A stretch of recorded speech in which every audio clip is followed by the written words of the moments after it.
संख्येचा वर्ग तयार करणे. आता आपल्याला पटकन संख्येचा वर्ग तयार करायचा आहे बरं का. पटकन कसं करता येईल बघा. आता आपण 36 चा वर्ग तयार करायचा आहे. 36 चा वर्ग तयार करत असताना इकडे बघा 6 चा वर्ग 36 6 चा वर्ग 36.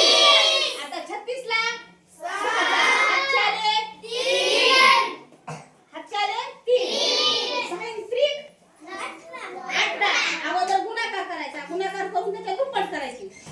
गुणाकाराच्या दुप्पट 6 3 18 18 18 36 18 18 36 36 आणि 3 36 आणि 39 ला 9 चा हातचे आले 3 3 चा वर्ग 9 3 चा वर्ग 9 आणि 3